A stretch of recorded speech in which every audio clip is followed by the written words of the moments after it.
Bojjhaṅgā sati saṅkhato dhammanang vicayo tatham viriyam peti passanti Bojjhaṅgā. Good morning, everyone. This is the fifth talk on the sixth Bojjhaṅgā, and the day for the sixth Bojjhaṅgā Samādhi is Saturday, and it happens that today is Saturday, so maybe that's a good sign for what we might talk about. So the Buddha Rupa for Saturday for Samādhi is the Buddha being shielded by the Naga, and so it's called in Thai Pranak Prog, Buddha protected by Naga. This one is beautiful detail, but I don't think it's terribly old, and I'm not quite sure where it's. I think it's in the private collection. It's made of silver. Beautiful detail. This one is in a cave. Some of the most interesting Buddha Rupas are in caves. This one is a cave in Phetchaburi, which is 100 to 200 miles southwest of Bangkok. This one is older, but I have no idea exactly how old, because quite a lot of these have had lots of restoration. And the third one, now this one is definitely modern and huge in Laos, just over the border from Thailand.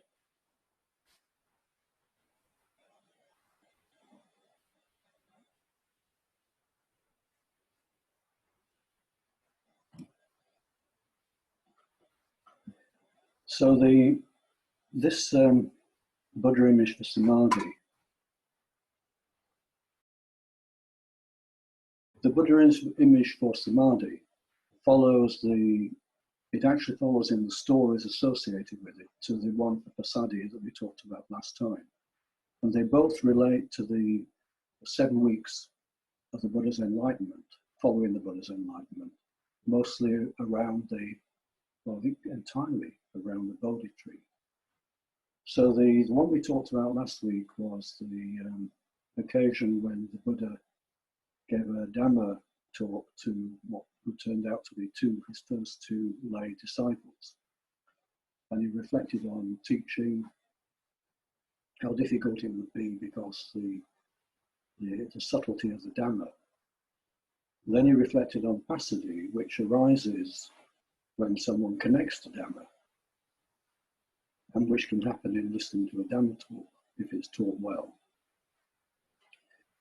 And that's what we talked about last time. And then after those 7 days, he moved to another tree, sat under another tree, and went into Samādhi, and was protected by the Naga king. So in this case, the two Bojjhaṅgās, Passaddhi and Samādhi, they follow two events in these stories of the Buddha's enlightenment. They also correspond to the way the factors develop in meditation. Samādhi following the completion of or laying the foundation with the previous Bojjhaṅgās. And I like to think the order of the chants in the Bojjhaṅgā chant, we should probably all know. The first 3 lines of the Bojjhaṅgā chant, I find it very kind of appropriate, and I doubt if it's an accident that the first 2 come together in the first line. Bojjhaṅgā sati saṅkhato dhammanang vicayo tatham. So Sati and Dhamma Vichaya. And then in the second line, Viriyam Piti Passaddhi Bojjhaṅgā Jatata Pare. The 3 Viriyam, Virya, Piti, Passaddhi occur together, as we talked about them.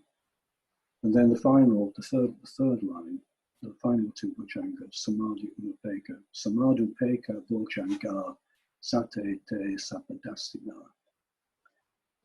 So the first two factors, when we talked about them, Sama Dhamma Vichaya, they establish attention, and they also establish Vitakka and Vichara, the first two jhana factors. And they represent the first stages of separating or disengaging from our ordinary, everyday sensory consciousness, and then develop the first Rupa jhana. These first stages of developing Vitakka and Vichara, mostly through the counting and following, are crucial because they establish the foundation for everything that follows. If they're rushed, if we rush those early stages, then we risk leading to incomplete separation from sensory consciousness, and the experience of jhana might be distorted, and we may not understand it properly. But if they are developed sufficiently, Vitakka and Vichara, and the first Rupa jhana develops, and someone becomes more confident of the experience, doesn't get pulled back into thinking, discrimination, naming, then everything from that point is freed to unfold. So the Virya, Piti, Passaddhi, the next three Bojjhaṅgās, and also the second and higher Rupa jhanas, are free to unfold. Samādhi. Samādhi is often translated as concentration. But when it comes to developing the jhanas, it's a pretty poor translation. Yes, Samādhi is not exactly just concentration. Of course, it's related to concentration, but in developing the jhanas, it's much more similar to a better translation, actually, might be simply yoga. Because the two roots that form Samādhi, Sama, which means together, and Da is to place. They mean placing together, bringing together. And the point at which we establish Samādhi, everything starts to come together. Until eventually, when it's complete, when it's in its fulfillment, nothing is left out. And from the brain study, the EEG study, which I'll show you later, this is actually very evident in the networks of the brain, that in the third Rupa jhana, for example, all the activity becomes focused into very clearly defined vertical axis centered around the top of the head. Very, very slow rhythms. So the time scale is quite different to sensory consciousness. Everything feels expansive in time. The ordinary sense of time changes. And all the networks that previously supported sensory consciousness have gone pretty well when the third Rupa jhana is complete. So, thinking of this talk on Samādhi,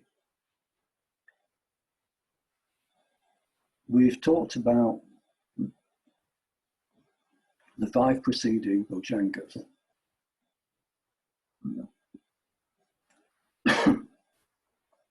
And you've all listened patiently to these talks, and we've practiced. And in the practice, we haven't really used stages. I suggested that people allow the stillness to develop and see where it goes.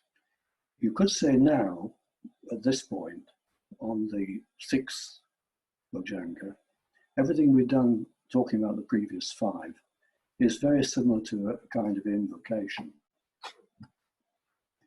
We talked about the Bojjhaṅgās in order. We set up a kind of structure. It's a little bit like coming to the point where Vitakka and Vichara are in balance, and we don't have to worry about them in detail. They're okay, they're supporting our practice. And in the same way, at this point, when we're talking about Samādhi, the previous Bojjhaṅgās have been talked about and established at least to some degree. And so Samadhi is free to unfold, to come together. The kind of practice we've done in this series of talks, I haven't talked about the first, second, third, fourth Rupa jhana during the practice. I simply said, allow your own practice to deepen. And it's a little bit like saying, allow jhana to deepen without the word first, second, third, fourth. Allow jhana to deepen. And I'm not suggesting that this should now become your normal practice, but it's very instructive to, when you've got a reasonable amount of experience, to do this and see how you experience it. And it's surprisingly tricky to begin with. I mean, for example, when you're developing the first Rupa jhana, every one of you will have had the experience, I'm sure, where you're trying patiently to develop attention, vitakka and vichara. And then the next moment you're pulled back into a kind of checking. It's like a kind of moment of reflection, but really it's a kind of checking. Where am I? What's going on? And that comes from the threshold of sensory consciousness, because sensory consciousness is ordered in time and space. There's a time order and there's a position in space. And the whole thing is, if you think about it, is mediated by language. There's a subject, I, there's a verb, and there's an action or an object, which is a series in time. Subject, verb, object. So to let go of that is quite a challenge. We could feel insecure to begin with. And so it needs getting used to. Usually the first Rupa jhana is the transition point, where you get a sufficient feel of contentment and less clutter from starting to be free of sensory consciousness, that the stillness deepens, and then you're in a way, you're on your way. And stillness that we talk about, which deepens, but it's there in all the jhanas. Stillness is, if you like, the signature of jhana. So when we practice today, again, and you may want to try this occasionally in your own practice, what's it like to let go of the labels, the stages, to let go effectively of the sense of place and time, and see whether the experience is enough, the experience of stillness is enough to lead us deeper into absorption, into samadhi. So samadhi in this case is very, very different to our ordinary sensory consciousness. Effectively, we're talking about jhana consciousness and how it develops. And Buddhman, if he was here, would be asking you, what does it look like? And actually, I can show you what it looks like in the EEG records. So again, I'll try and share the screen. Okay, I'm going to show you two recordings. This one is someone who is developing the second Rupa jhana, or trying to develop the second. Actually, it's on the boundary between the first and second. And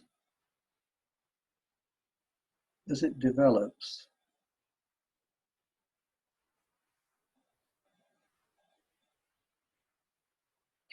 from about 40 seconds on, then you can see very strong slow waves developing.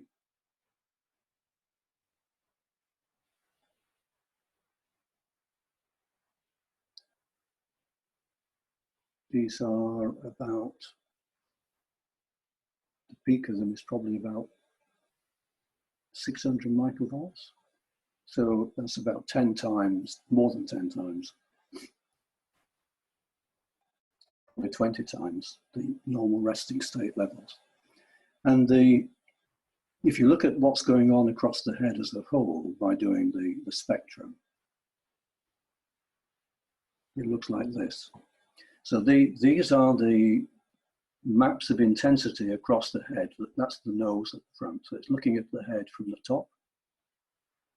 And the left one here is the very low frequencies. So pretty well everything is dominated now by very low frequencies. And those very low frequencies, if you look at the time scale, the top here, the time scale is 10 seconds. So between peaks, it's about 10 to 20 seconds. Very slow. So once this is established, it's much easier to resist being pulled back into thinking, because the time scale of sensory consciousness, of the mode of thinking, is about 100 microseconds. Sorry, 100 milliseconds. Yeah, 100 milliseconds, which is the reaction time. So the time sense here, the time scale factor, is from about 100 milliseconds up to about 10 to 20 seconds. So it's 100 times slower. And the activity is almost all in the low frequency mode. And there's a very strong intensity spot at the crown of the head. But not just the crown of the head yet for this meditator. There's still some at the back of the head. And the central intensity extends upwards into the frontal parietal area. No, actually frontal temporal area. But everything else is pretty well gone. The alpha, which is the normal resting state in sensory consciousness, is pretty well dead compared to the intensities here. So is theta, so is beta 1 and beta 2 are related to thinking. In fact, everything has pretty well disappeared. So this person is doing pretty well in developing the second Rupa jhana. Another analysis can work out the power, the percentage of power in that hot spot at the top of the head. And for this meditator, it's probably around, from memory, I think about 60 or 70% of the power in the brain networks is at the crown of the head. But this, you can see here, this is the second Rupa jhana is still prone to some piti getting a little bit out of control. You can see spike waves here. So it's not complete yet, but pretty good. The next one is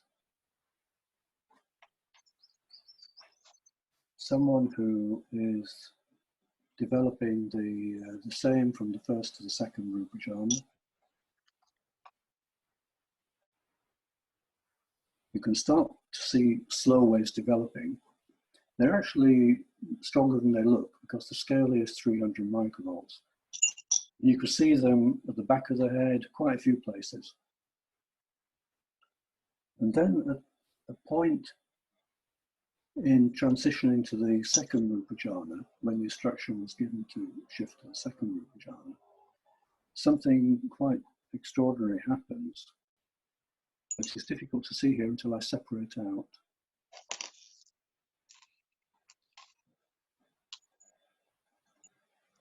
This is the electrode at the crown of the head. So about 20 seconds into trying to develop the second Rupa jhana, everything undergoes a massive suppression of the crown of the head. And then it recovers. And from that point on, the whole recording is dominated by very powerful slow waves.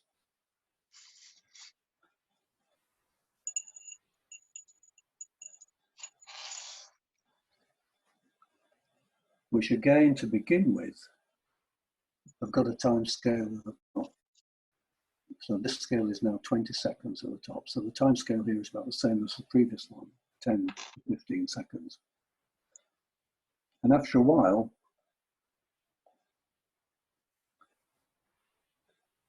they become absolutely dominant at the center of the crown of the head, and very, very strong.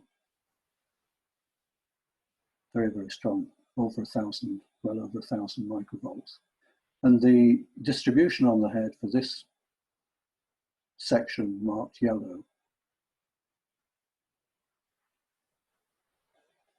is like that. So now the crown center is the main source of activity. Everything else is pretty well no longer there. This pale cyan color is the lowest level of intensity. In fact, on the scale goes from plus to minus. In this case, this is the high point is plus 300. The negative points are going into the negative region. The other interesting thing for this meditator is that the further along this develops, the slower the rhythm becomes.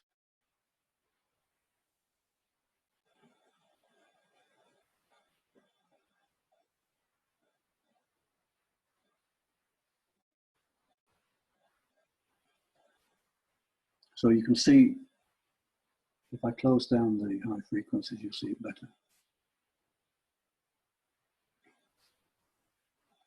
So now the main peaks are, here's about 35 seconds. That continues to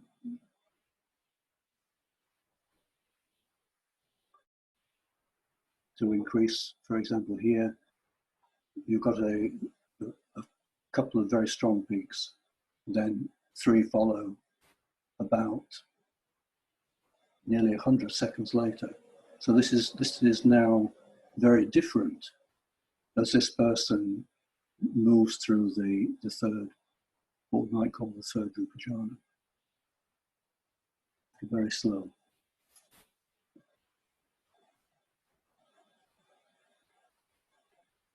I should add, when I show you these recordings, that it's a real challenge to meditators to be recorded.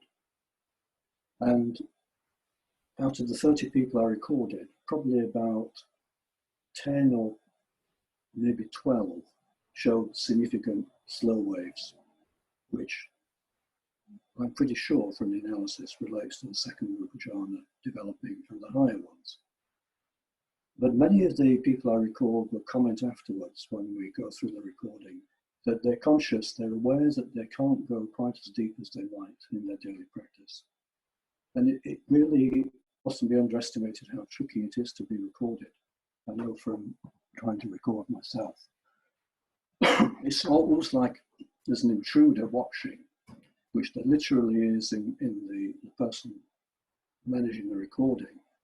But also the wires, the head cap and the wires on the back of the head, you have to try to put that to one side and settle into the internal stillness. It's actually not easy. I think it's actually a little bit similar to what's talked about in physics, in quantum physics, about the observer effect. As soon as you put an observer into a situation, it changes the situation. So what I've noticed in recording meditators is that I think to get anywhere near the completion of the fourth Rupa jhana is very difficult. That delicate balance of the fourth Rupa jhana is so sensitive to any intrusion. And then you think of the Arupa jhanas, where I've had almost no luck in recording anyone practicing the Arupa jhanas. I've only one recording, and it was done in a different way, where the person was no third party.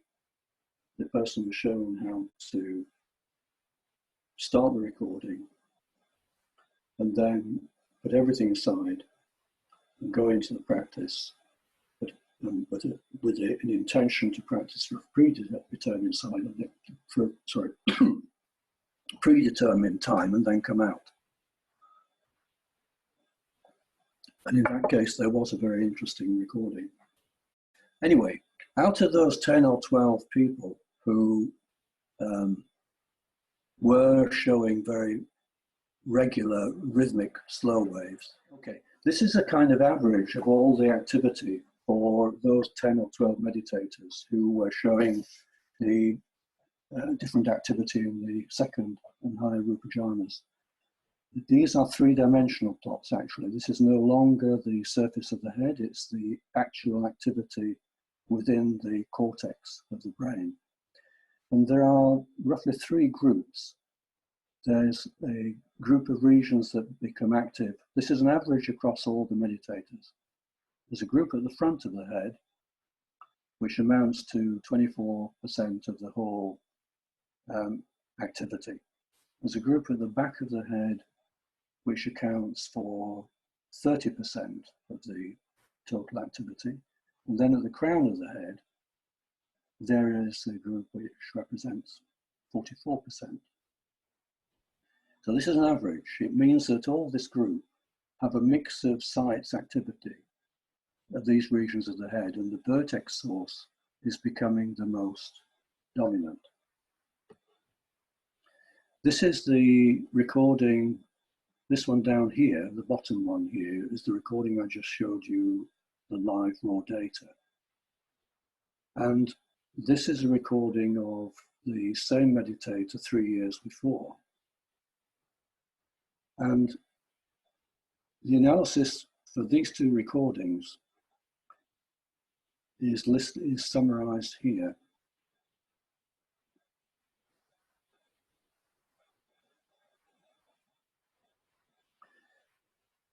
The percentages between 2014 and 2017, the vertex source, the crown source, goes from nearly 100%. It goes from 92.8% up to 99.7%. So this is what I mean, that in Samadhi, eventually nothing is left out. This is the total activity in the brain at this point is almost completely dominated by these very, very powerful slow waves. There's no room for faster sensory consciousness rhythms.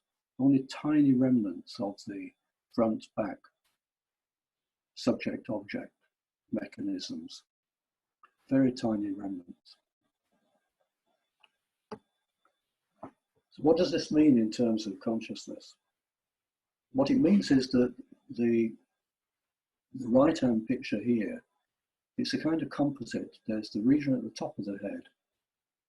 Now that area is very strongly connected down through the core of the brain into the brainstem.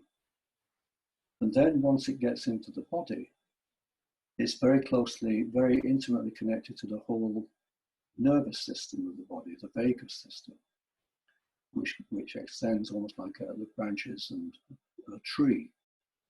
And it's related to how the internal organs are managed, the heart, the breathing, and so on. So the samadhi that we're talking about becomes almost certainly a brain or mind body connection. And that fits with what we experience subjectively. This point in our practice, from the time we get familiar with the first Rupa jhana and start to move into the second and higher ones, is embodied.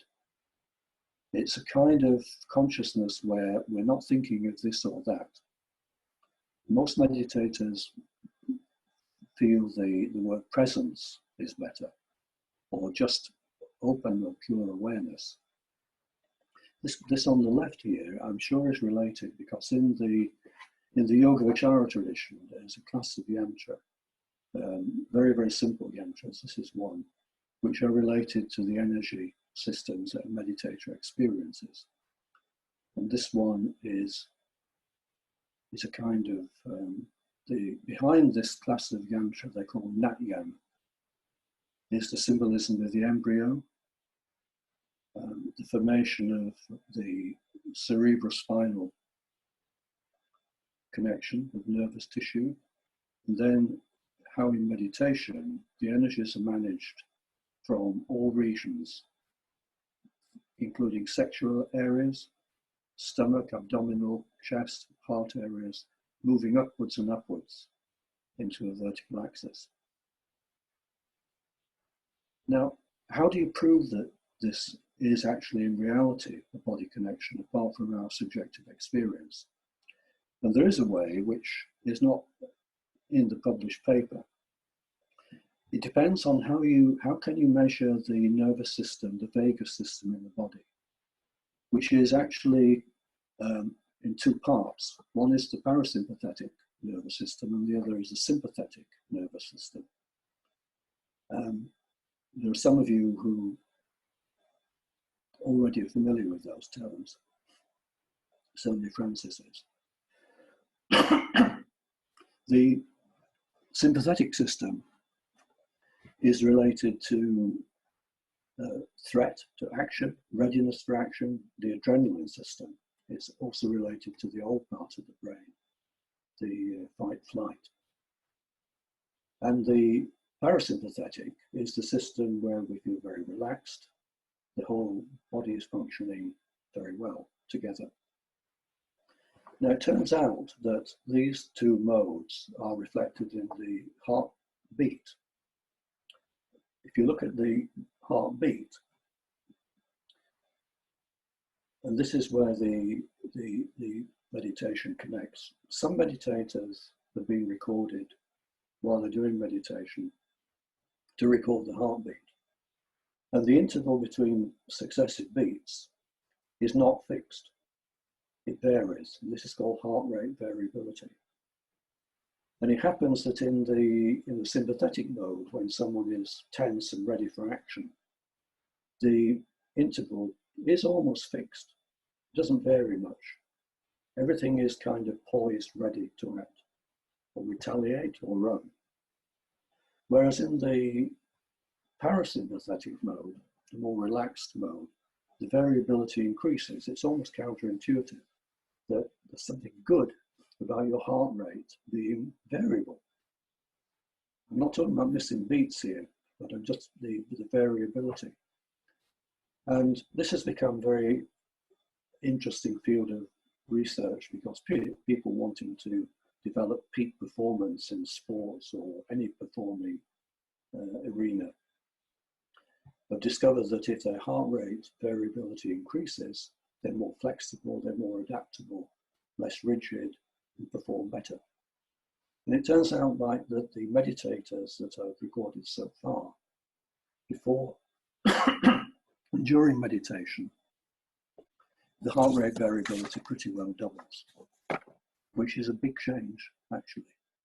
Normally in peak performance, something like 20 or 30% change is not bad.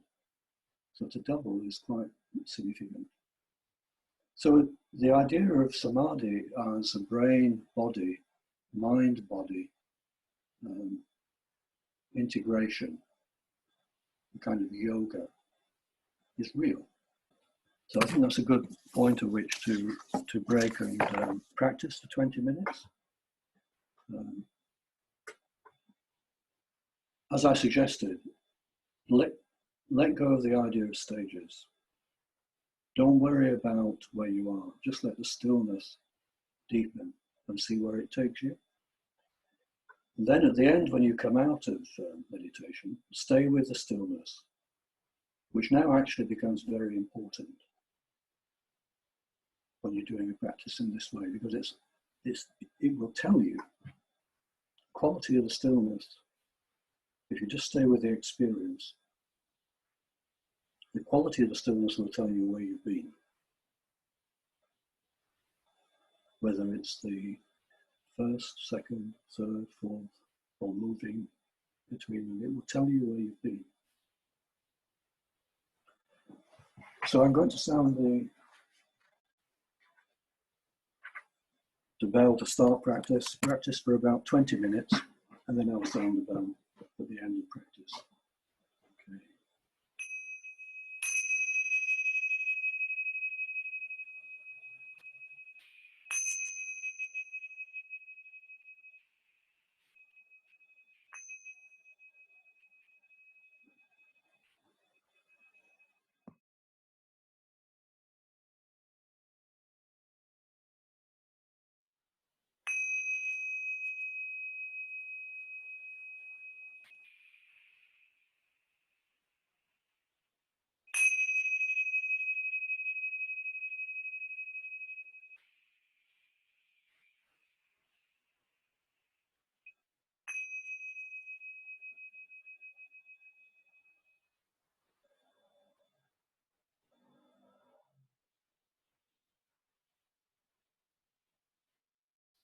So as before, if anything comes to mind, feel free to voice it. No need for anyone to reply. Then someone else may do the same, and someone else may do the same, and then we see what comes up.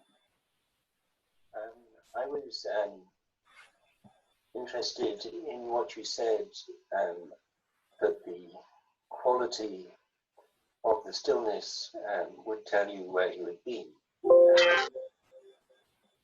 Partly because it's interesting that I suppose it's no one's aware when the mind is more still. I'm not sure I've looked quite specifically before at the quality of the stillness, and that is quite interesting, because there is definitely a different quality to different sorts of stillness. And it also, in fact, reminded me of there's some sutta, in fact, they run through various states and then through the jhanas, and say, as you go through them, say each is more peaceful than the one before. So that's the kind of a hallmark. Experiences of the body. At first, I was very aware that the breathing was going into the body and down and coming out again. But gradually, that sort of, it was almost as though, it's very difficult to explain the experience, but it was as though the body was becoming just lightness, color, and the breathing was not it felt as though the breathing was not coming necessarily in the usual way, but almost like osmosis, as though the breath was coming into the body in that sort of way. And yeah, it was just a very strange experience of the body and how it changed during the practice. Yeah, I had, as I went into the practice, I had a very strong, suddenly I had a very strong pressure in my left temple, which is quite interesting because I hurt my right temple recently by shutting a car boot on it. But it felt very strongly in this left temple, and then it sort of evaporated into my body, and I had a real strong sense of an opening, like a door opening. It felt very profoundly peaceful, the quality of the stillness after the opening. You discussed the way in which the effects of the practice, that activation of the whole of the center and center of the head, and the way that spread out through the body in, I can't remember quite your expression, but it was like around the organs, and so a sense of the way in which that then does become embodied in the body. And I was really struck by the way that, you know, over years I've heard, and that sort of sense of trying to take that quality of the practice into the everyday. Like sit at the end of the practice, just having that sense of that body that is completer, nothing left out, that then goes into action. And it just really struck me how important that is, that we don't make, because you can do a sharp break, you can leave something sharply, and whereas there's another way where you carry that quality into life. And that was just, I hadn't really thought about it. Your diagram made me think about how actually, yeah, that's a very real thing. You can see it happening in the body. Mm. So the idea of trying to carry some mindfulness, that quality into next action. I just thought, gosh, you know, if that was perfected, how marvelous, how splendid.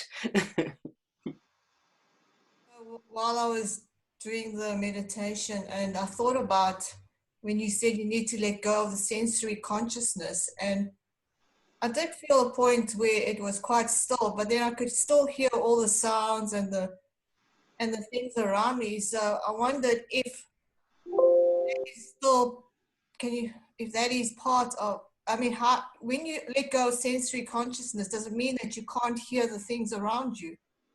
Say that last bit again, something about you can't hear things around you if you leave sensory consciousness? Yeah.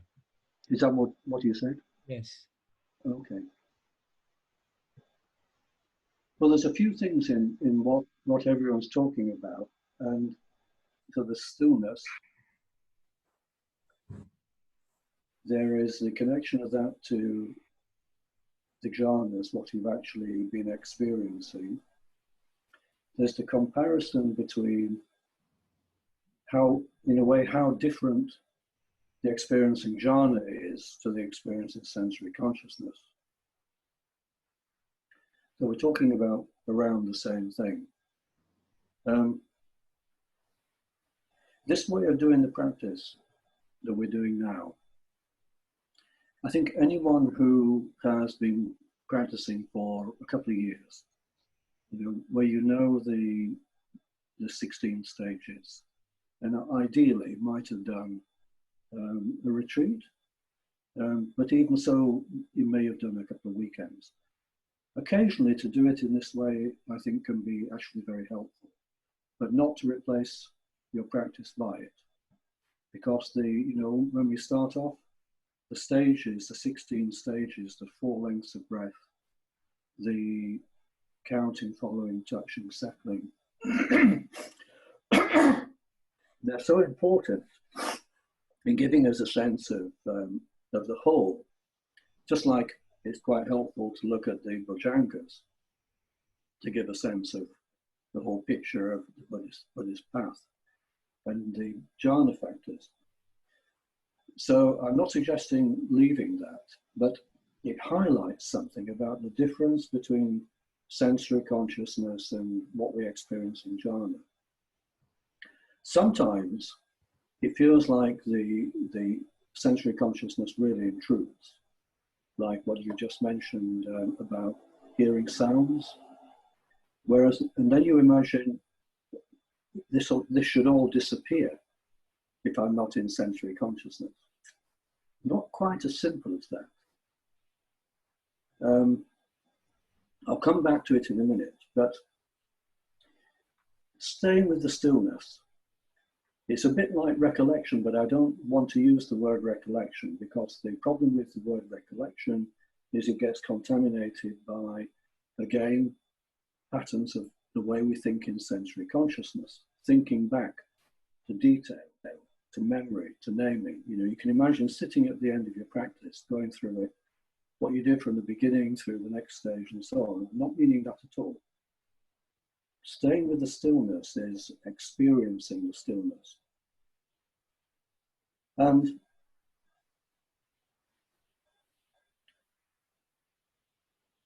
it takes some time to get used to it. But already some of the comments that you've made, different people you've made, you're in a way saying something about your practice today. So going back to Francis's question, how do you link it to what you've experienced? If you've been practicing the first Rupa Jhana and you come to very nice stillness, the first Rupa Jhana can be very, very satisfying, peaceful. But when you come out of the first Rupa Jhana, because it's so close to sensory consciousness, you stay with the stillness, and then fairly quickly there'll be a pull back into thinking about it, because that's the nearest position back into sensory consciousness. So coming out of the first Rupa Jhana, it's very easy to just come back into thinking, kind of discrimination. And that's not necessarily a bad thing, because what that kind of thinking, when you come out of even the first Rupa Jhana, is usually a lot cleaner, less sticky, less caught up with things to deal with. So it's more fluid. It's actually quite creative. A lot of people who come out of meditation, even the first Rupa Jhana, get a lot of good ideas. You know, and if you have a problem or some business problem or whatever that's been nagging at you, sometimes the solution just pops into your mind. So if you come out of the second Rupa Jhana, how is it different? So the second Rupa Jhana is further away from sensory consciousness. It's further away from Vitakka and Vichara, but it's very much connected with the body. The main jhana factor in the second Rupa Jhana is piti. So in the second Rupa Jhana, we're very sensitive to what's going on in the body. And so when you come out of the second Rupa Jhana, you may have very interesting bodily experiences, which are not so limited by sensory consciousness of thinking about a particular area with a name. It's not a matter of you go back to attention in your shoulder or attention whatever. It's an awareness of your body which is much more the felt sense, which can be quite beautiful. And a lot of things can happen for someone coming out of the second Rupa Jhana. You could describe it like Fran did. You could feel that it's beautiful in the sense of no matter whether you have some physical problem outside meditation, you know, like a strain or an injury. Someone mentioned they'd knocked to their head. In the second Rupa Jhana, where the body is very, very sensitive, then all that can disappear into a deep peace, almost like healing. And in fact, there is a way of developing jhana to deliberately do that, which some of you may have come across in some retreats we've done.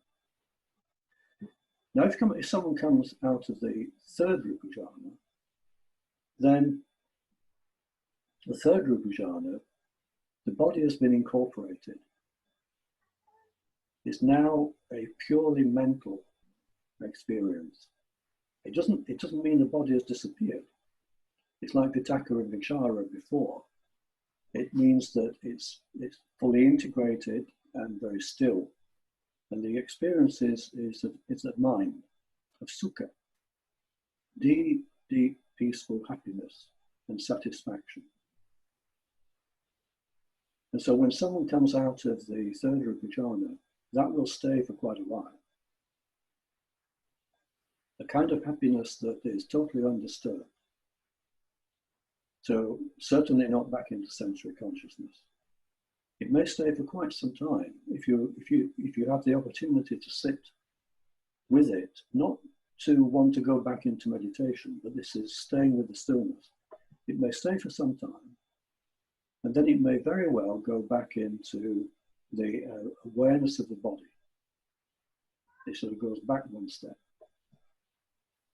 And the same things I just talked about with second Rupa jhana will arise. Sensitivity, how you experience the body, the kind of peace in the body. And then finally, when you've had sufficient savoring of all that, then you may come back to thinking and decide it's time to get up and cook yourself some dinner. If you come out to the fourth Rupa jhana, then the difference to the third is very subtle. In fact, the only difference is the question of feeling, of happiness.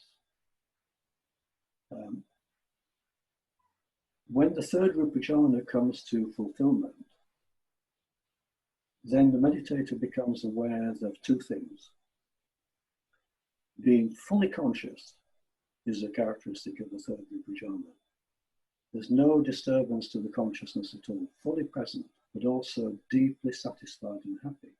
And as you get towards the completion of the third Rupa jhana, the two things, the samadhi, the balance, the equanimity, and the deep happiness,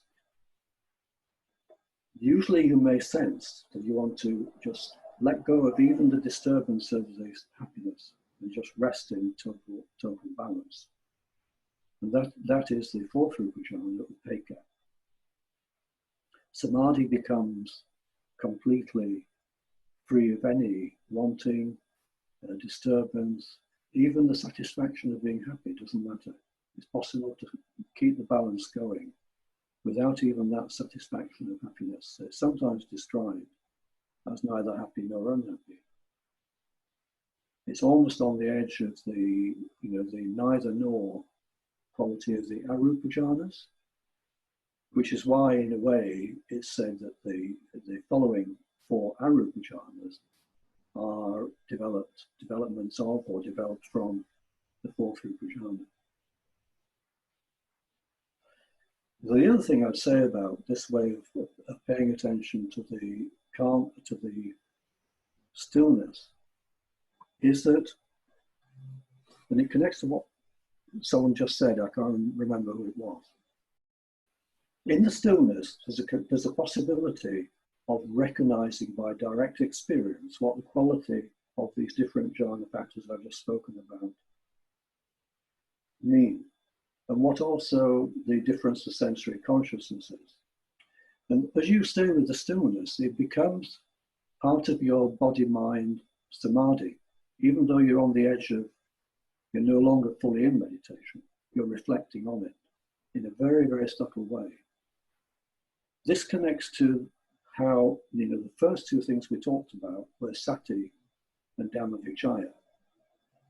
And sati, mindfulness, you add to it the quality of very, very subtle investigation, dhammavichaya. Sati is placing, is almost like the concentration or the samatha quality. The dhammavichaya, the direct understanding, is the quality of insight and eventually wisdom. So at this stage, when you stay with the calmness, the stillness,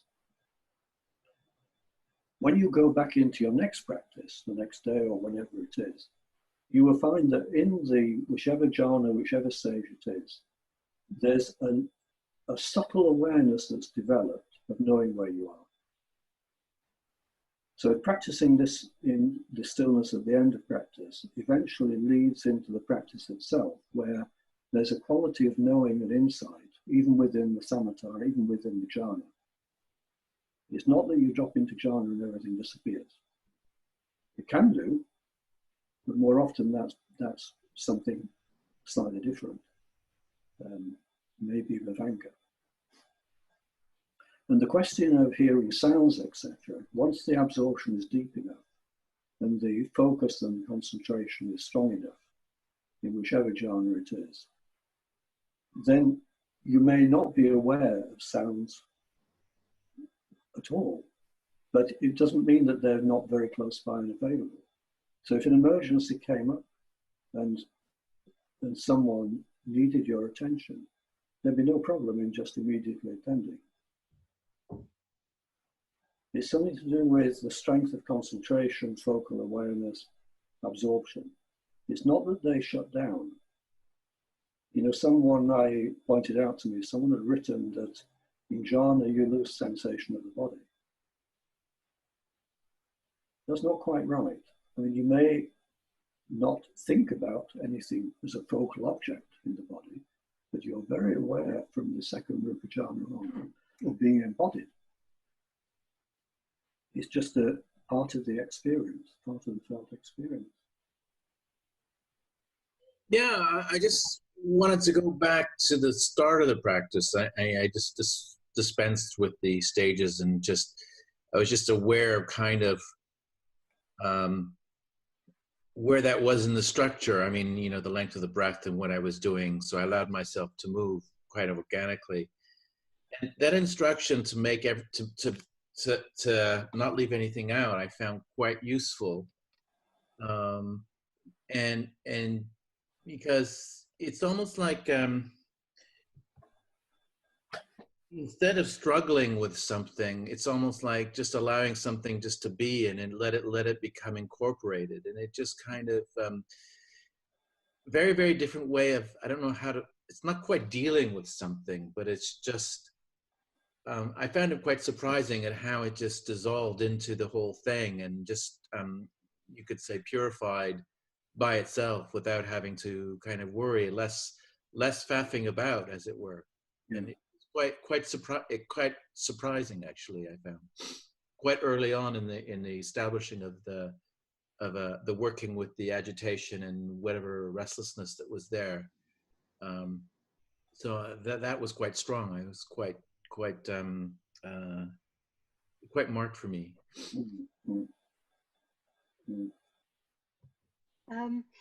Yeah, I had a slightly odd experience in that normally when there's stillness in the mind, the breath seems to become more subtle and fine as well. But in this practice, the opposite happened, that the more the mind felt very still, the more the breath felt obtrusive, like it was in the way. It almost felt sort of, there was too much coarseness. And I remember just kind of wishing the breath would just go away completely.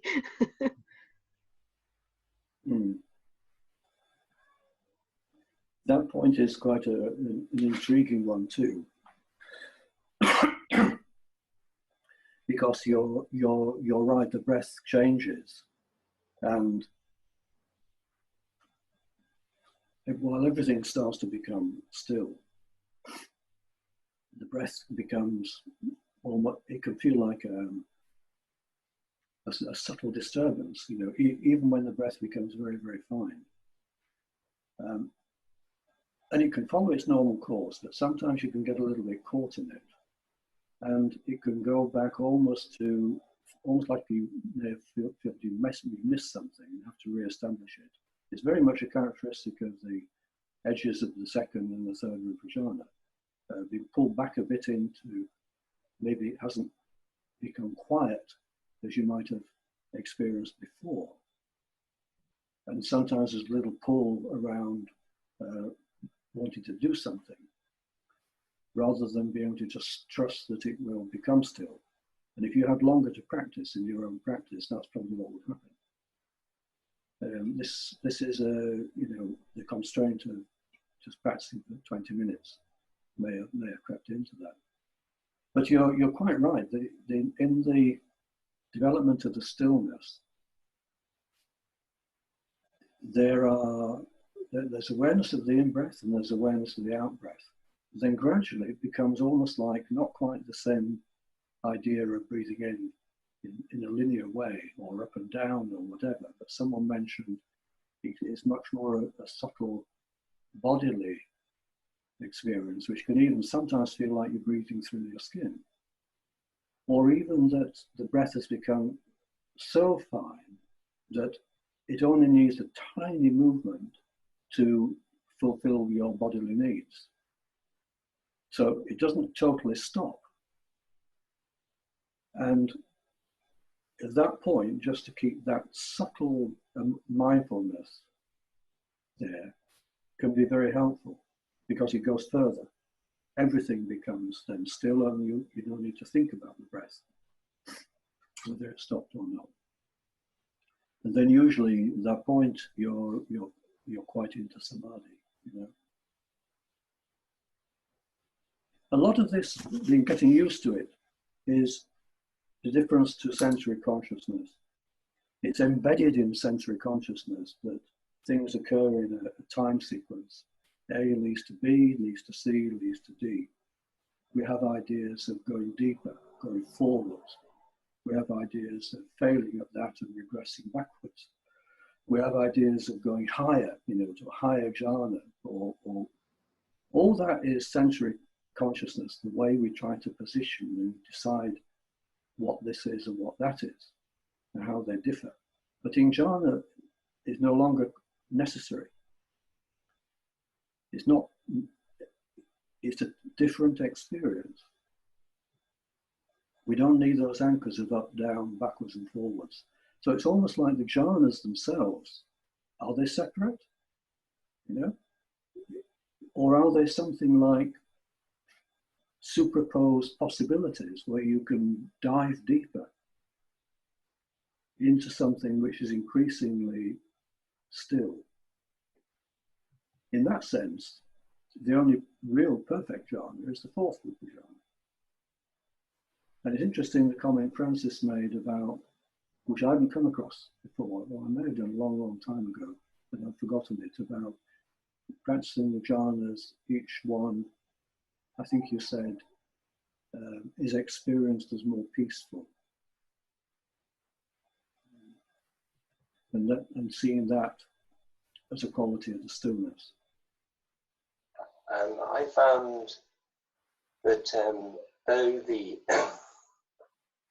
object, as it were, became the stillness, or what was associated with the stillness, that there was still some awareness of the length of breath, and that seemed to, and there were sort of moments when that usefully seemed to need to change. And it was interesting, it became clear that though sometimes it needed to change when some slight distraction started to come in. And that as soon as it changed, then the mind became more still, more peaceful. Mm. Mm. I'm intrigued, Paul, that you haven't used the word nimitta. But you've spoken a lot about the quality of feeling. Mm. And I'm wondering if they are the same thing in a way. Mm. Mm.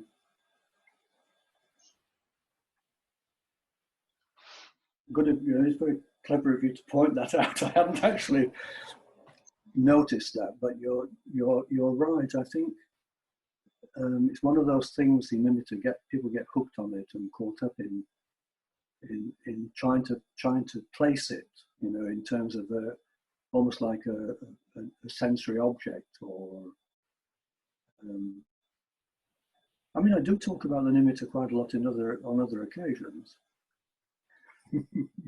But it is interesting that it hasn't come up much in this one. And I guess it is because I was more concerned, without really thinking it through, to talk about the quality of the stillness, around which everything is in that. Someone mentioned earlier on that there's a quality of brightness. Another person may be aware of a sense of kind of almost tangible quality to the stillness, almost like a very, very subtle touch, maybe touching something with the mind.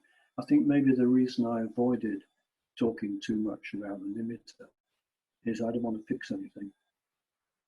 I was just going to say, I was really struck by the image of the Naga, particularly the one in Laos with the great teeth. Or like, it was really interesting, you know, the sense of stillness and quality of stillness and something quite almost ferocious. You like it? I did like it. I did actually. I really liked it. And I think it gave me a sense of that sense of real warmth and safety in Samādhi. Including ferocious? Well, because it was a protection. Yeah. And it just made you realize protection is needed. Yeah. You know, whether you could say it was protection of Sila or whether protection well, it was protection of Sila in a way because nobody would come and harm him, you know, sitting in Samādhi. But whether you call it your own Sila, but it was quite interesting because there's quite a lot of activity going on around me during the practice. There's conversations and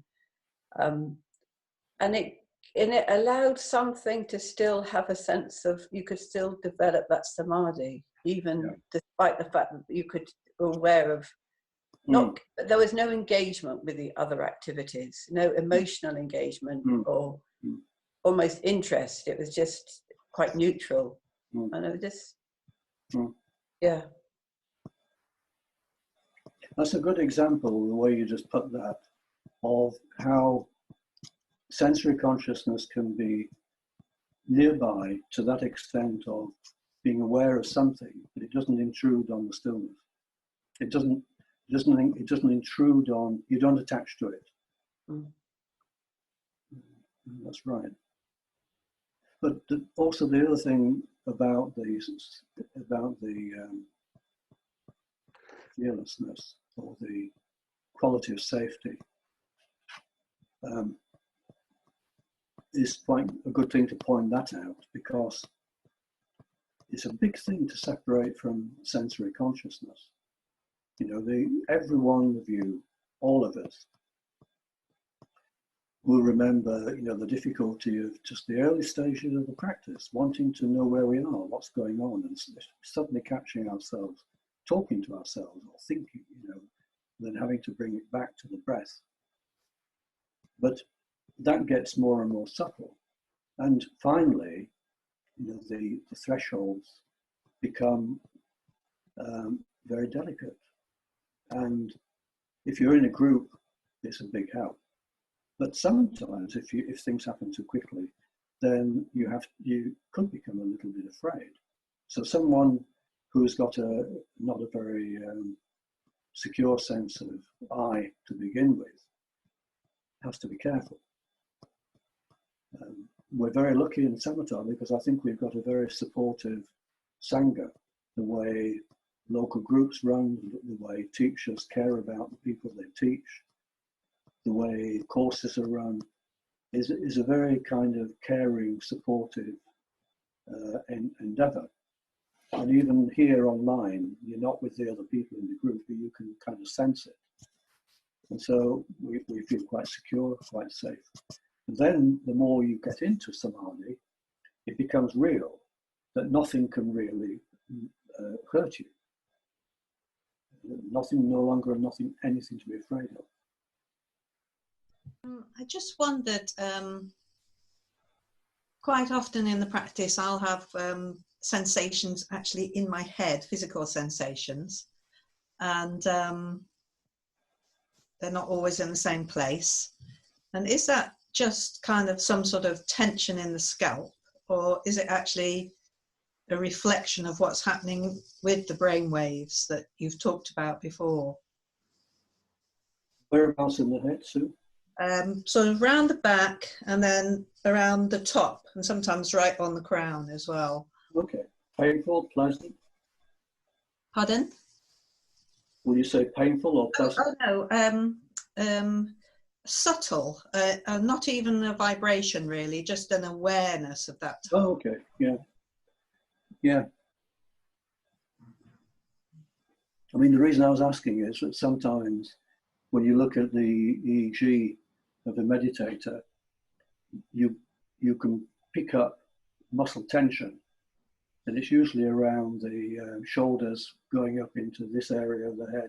And gradually, as they meditate, it might settle down. But if someone's got not a very good posture, it can persist. What you're talking about is more the the more kind of subtle effects in the body of where you're at in the practice. Right. And the crown center, sometimes it becomes so strong that of course people feel it.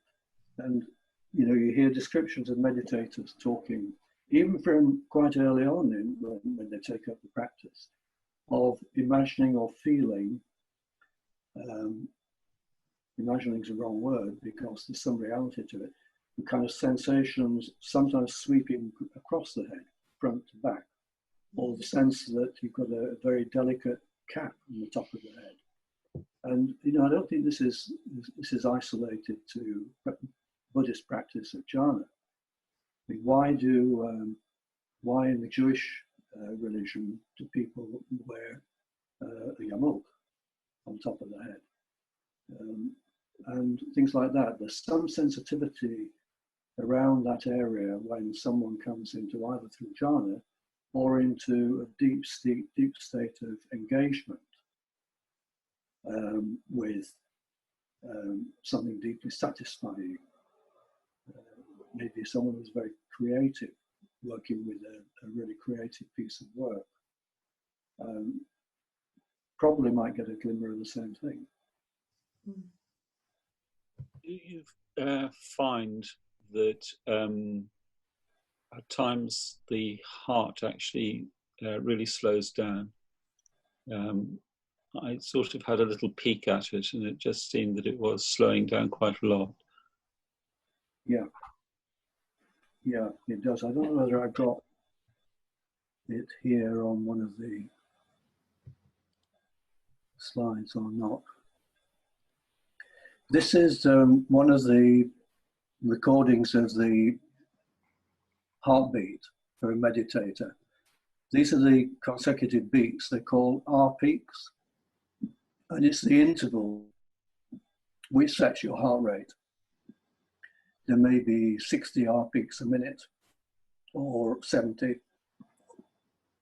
And this is the heart rate variability we measure, or is measured in heart rate variability. And without going into details, these plots are one way of describing the kind of two-dimensional way that variability goes. This is a person on the left before meditation, and this is the same person a few minutes later, quite into meditation. The fact that it's shifted up towards this top corner means the heart rate has slowed from about, you can work it out from where it is here. It's slowed significantly. That's the actual pulse rate. So as you're saying, it will slow.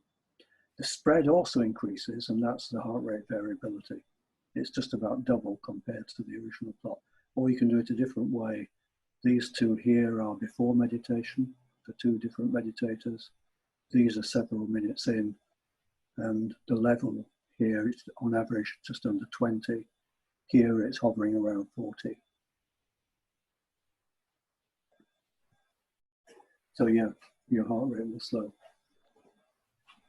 So I didn't want to raise this earlier because it is more like a technical question, and you seemed a little reluctant to elaborate on nimitta, but I wondered if you'd seen any electrophysiological signal that you could correlate with the onset of nimitta prior to the arising of jhana.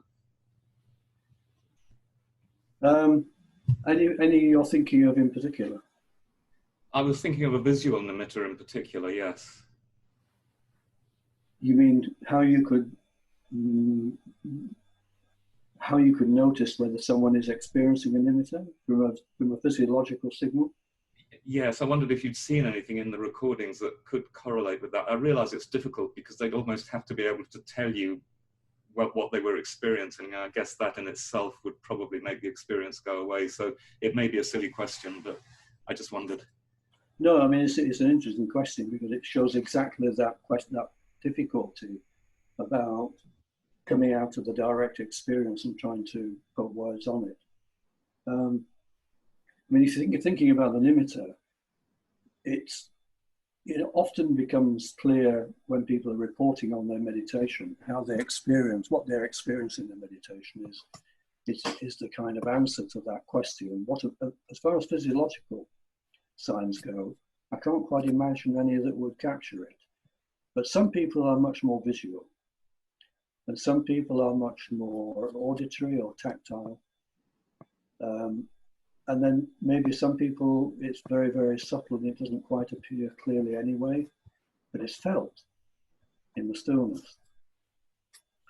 But we did a survey at one point to try and correlate it with whether people, whether meditators might be, where they stood on a kind of distinction between visual, auditory, and kinesthetic. There's a questionnaire called the VAK questionnaire.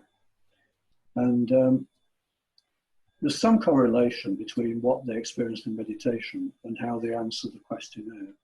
I mean, basically what it is when you turn away from outward sensory consciousness, our inner world still has the habit of using those internal sense bases as a way of formulating our experience. And that's quite sticky. In a way, probably why I haven't mentioned it much in these talks is like the dropping of the labels of jhanas. Maybe it's also quite helpful to drop the too much needing to recognize the nimitta rather than just experience it through the quality of the stillness. Yeah.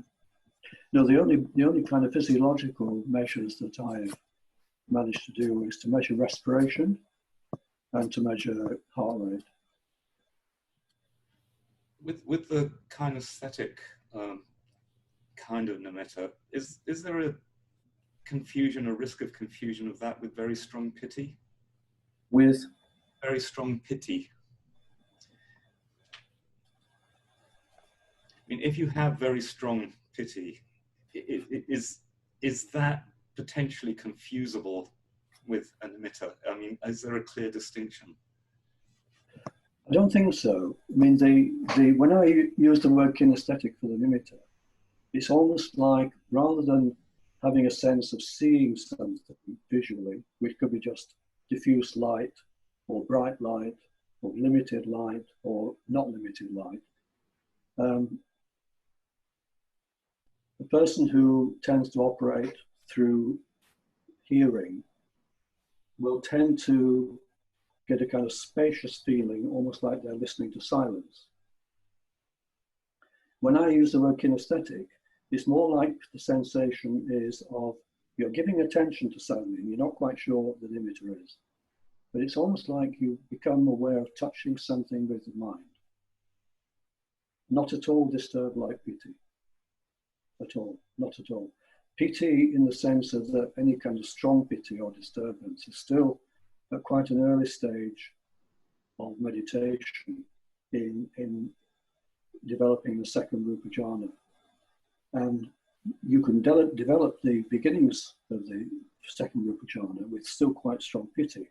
But one of the recordings I showed you earlier was someone who was exactly doing that and doing pretty well with getting into the full development of second rupa jhana, very slow activity. But then there'd be moments where piti became a little bit strong, or the energy became a little bit out of balance. You remember those spike waves at the bottom. Whereas you then go further into the third rupa jhana, no more piti, no more disturbance. But it's a very energetic, strong state, but it's no more disturbance. You know, the very strong piti that some people get is a real interesting learning experience. Woman's experience would have been, and I've seen it to some extent in temples, some rural temples still, you could notice novice monks. And Naibuman started as a novice monk when he was 16.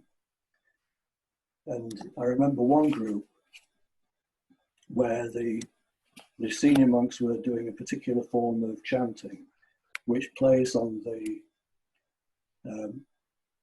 nerves and the sensory system of the body, and is very strong, very effective at arousing piti. And some of the young novice monks were almost lifting off the floor with this feeling. You could really connect to it. Their faces were lit up, very, very strong. Then you become interested in PT. And mostly the older monks in the old traditions were quite happy to see that kind of interest developing, even though it could become a bit confused sometimes. But usually the novice monks would get older, and then they'd realize what it really means in terms of the body becoming part of meditation. And they would master it, and it's no longer a problem. I remember Naibuman saying at one point about when it comes, that at that point, potentially there are two directions. It can be understood and incorporated into Samādhi and jhana. But if not, it becomes an obstacle to jhana. And sometimes it can become a kind of slightly negative path, because we read too much into it, become confused. So we're coming up to 12 o'clock. So I think that's an opportune moment for me to sign off. So I shall say goodbye. We've got one more talk next Saturday on Buddhist Factors. Thank you very much.